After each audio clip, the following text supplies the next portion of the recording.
what I know I can do to him and the shots that I know I can land on him.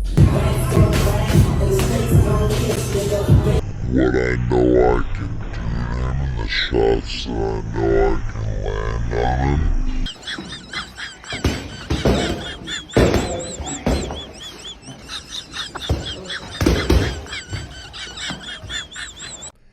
Hey guys, Dr. Alex here, Punch Doctor, CEO of Punching Power, and there's been this clip going around of Jake hitting the heavy bag that are making some people think that Jake might beat Anthony Joshua.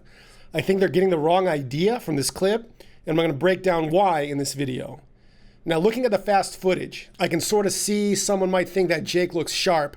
When you slow it down, you'll see his movements are chaotic and disorganized, and he's really lacking intention and precision in his punches, in my opinion.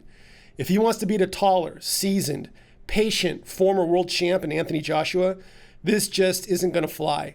Now let's take a look at what he does and what I'd like to see him doing. And I want to make a note that this is also just bag work, and it might not mean a whole lot. However, his work here to me doesn't represent a solid plan for solving Anthony Joshua. Let's start by taking a look at Jake's chaotic movements and poor full body integration. Now, we know that he can use his whole body in his shots, and we saw that against Tyron Woodley when he knocked him out. However, as you're going to see here in this frame-by-frame breakdown, Jake does not use his full body behind any of these shots. Now, in and of itself, if he's using a quick jab or something to set up a payoff, that's totally fine.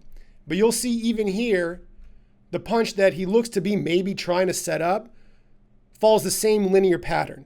There's very poor integration between his legs, hips, torso, and arm, and there's simply not enough follow through or impact to make this a worthwhile shot. Let's look first at the jab. He takes a step with the jab. Look at his hips and his torso. There is no movement, and his arm just goes from back to front. If he wants to actually land a jab on AJ, he needs to start even more out of range and use his entire body to twist and propel himself forward and really get extension on that jab. Now let's look at this right hand.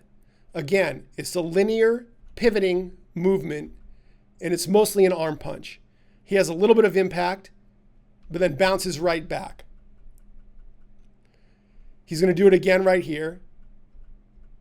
At this range, not really going to be effective.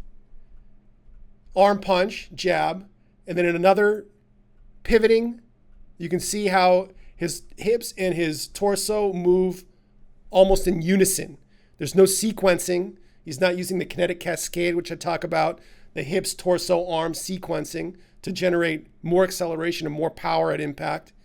And he doesn't follow through forward really enough to make this an effective punch. He does have a couple of effective punches. These hooks are pretty decent, but virtually all the rest of his shots are just small pitter-patter shots that are not going to be effective against AJ.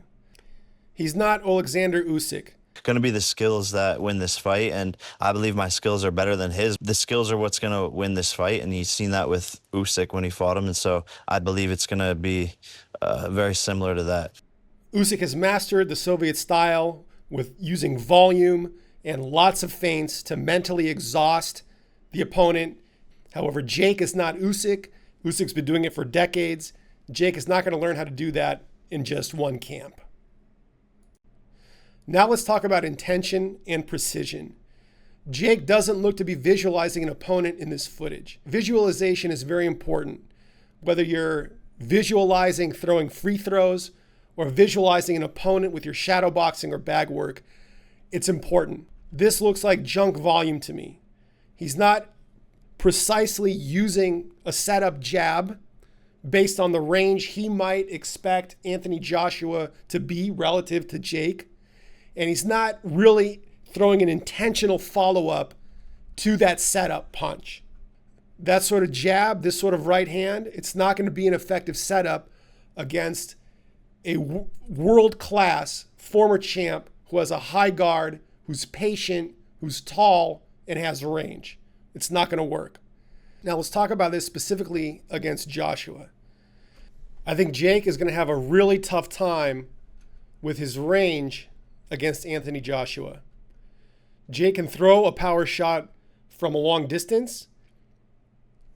However, Joshua's tall, and he might have trouble getting there without Joshua reading the intention and either moving out of the way or capitalizing on that intention read. If Jake tries to fight in this range, it's going to be very easy for Joshua to control Jake with his jab and his reach. If Jake tries to get close, as you saw in the Nate Diaz fight, Jake has a very tough time setting up powerful, meaningful shots at close range.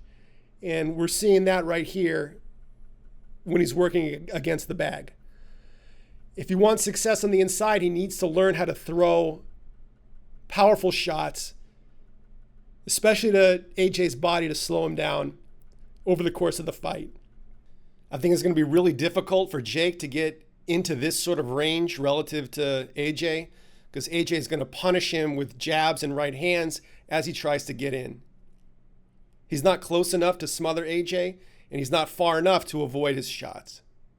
So I think that if Jake wanted to have the most success, he would have to stay out of Joshua's range, really use his body as much as he can to stretch with it, to turn his body and reach, to close that distance from out of range to in range, and then fire intentional shots behind his setups.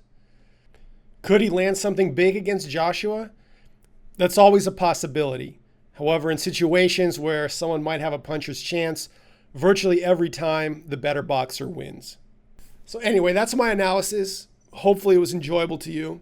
If you're interested in learning how to integrate your entire body behind your shots for more reach, for more speed, for more power when you need it, check out my program, The Power Punching Blueprint, available at thepunchdoctor.com.